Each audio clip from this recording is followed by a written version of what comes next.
Ayan mga idol, magandang araw mga idol at mga kababayan.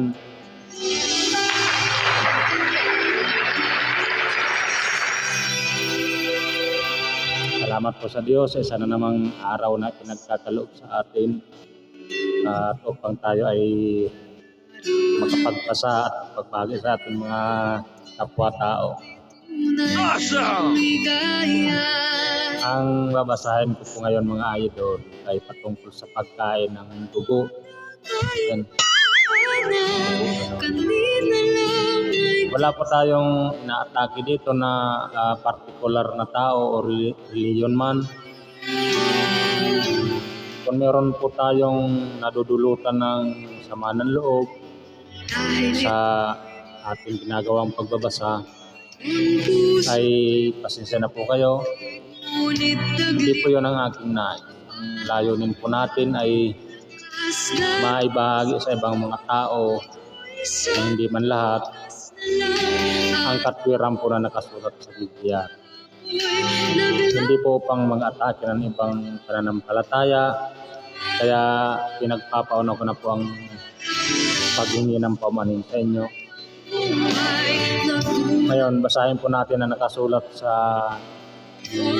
Levitico City 26. Ganito po ang ating mababasa. At huwag kayong kakain sa anumang paraan ng dugo sa lahat ng inyong tahanan, maging sa ibon o sa hayop. Mga idol, ayan po.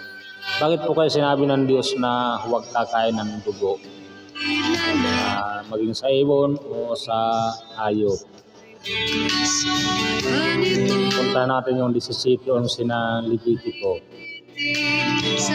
Sapagkat ang buhay ng laman ay nasa dugo at aking ibinigay sa inyo sa ibabaw ng dambana upang itubos sa inyong mga kaluluwa.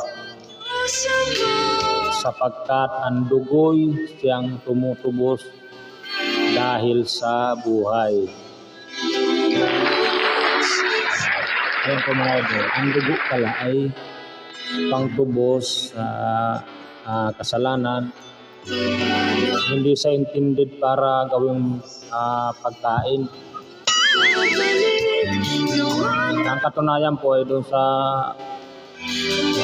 sulat ni San Pablo sa mga taga-Hebreo sa 9:22. Ganito pa nakasulat. At ayon sa kautusan ay halos masasabi kong lahat ng mga bagay ay nililinis ng dugo. Awesome!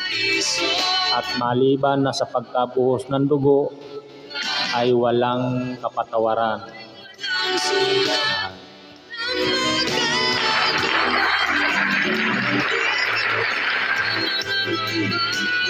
Sa lumanti pa naman ikay datamor.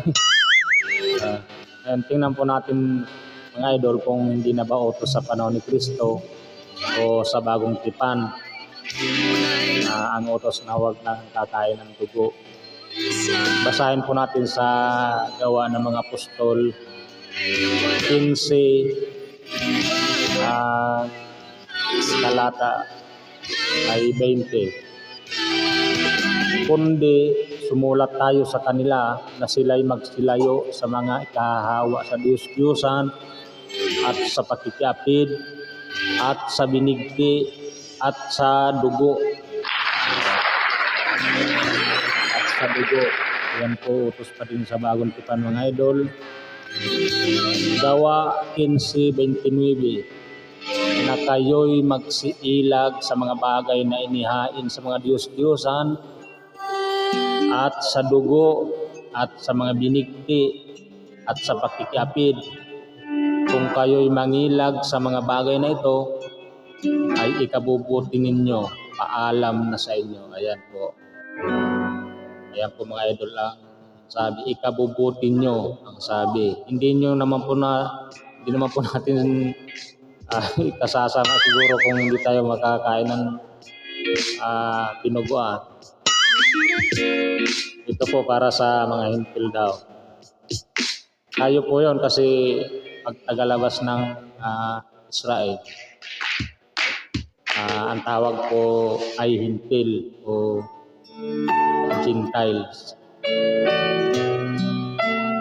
Gawa 21:25. Ngunit tungkol sa mga Hintil na nagsisampalataya ay sinulatan namin na pinagpayuhang sila'y magsiilag sa mga inihain sa mga Diyos-Diyosan at sa dugo at sa binigti at sa pakikiapid.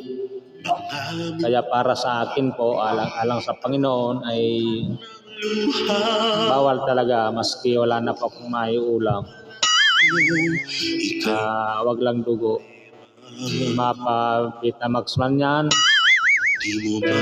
o dinuguan, Bicol na pagkasarap naman talaga. Kasi may gatae. Pasensya na po sa mga magpupumbida sa akin. Huwag po kayo magtatampo kahit masarap yung luto ninyo sa dinuguan.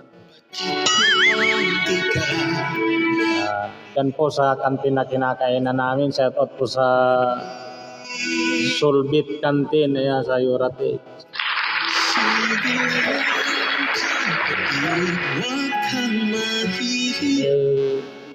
Basta kaya mga idol sa Solbit Canteen. Napakasarap naman bakit bawal? Unang Korinto 8:7.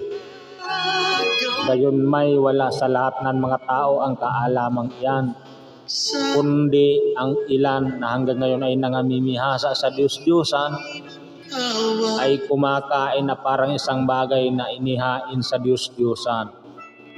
At ang kanilang budhi, palibhas ay mahina, ay nangahahawa. Hindi po nila alam, pero ngayon, alam na po natin. Now you know.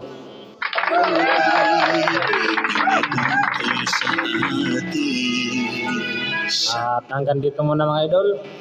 Sana ay samahan niyo po ulit ako sa mga susunod pa nating pagbabasa. Kung lulubin ng Panginoon, paki-like na din po at mag-comment na din po kayo. Kung hindi naman labag sa loob ninyo. Salamat po sa Diyos sa pagkataong mapagbahagi at mananatiling sa Diyos ang lahat ng kapurihan at karangalan magpakailanman. Salamat sa Diyos.